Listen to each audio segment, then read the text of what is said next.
दोस्तों, हिंदू धर्म में मुख्य रूप से 4 युगों का उल्लेख मिलता है। सतयुग, त्रेता युग, द्वापर युग और कलयुग।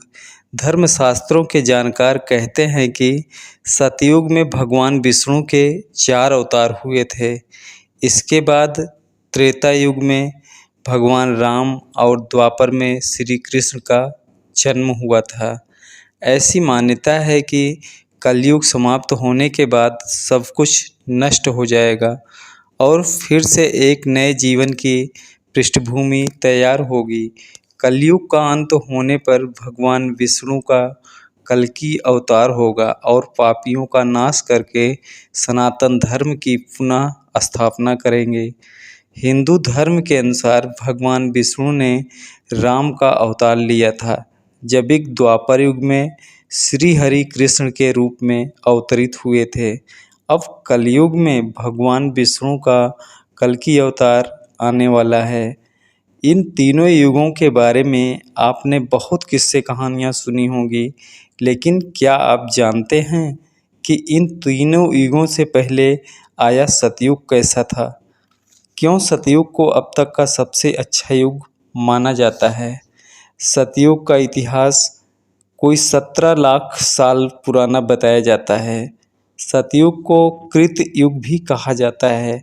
ऐसी मान्यताएं हैं कि सतयुग में पाप बहुत निचले स्तर पर था, या यूँ कहें कि बिल्कुल ना के बराबर था।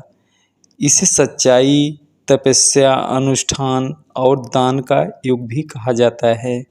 सतयुग का प्रारंभ अक्षय तृतीया पर्व से शुरू हुआ था।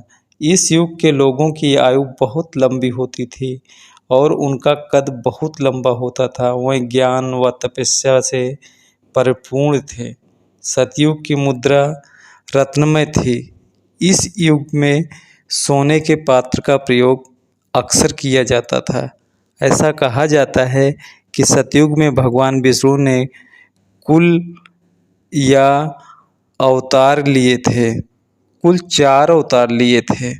इस युग में श्री हरि ने मत्स्य कर्म, वाराह और नरसिंह का अवतार लिया था।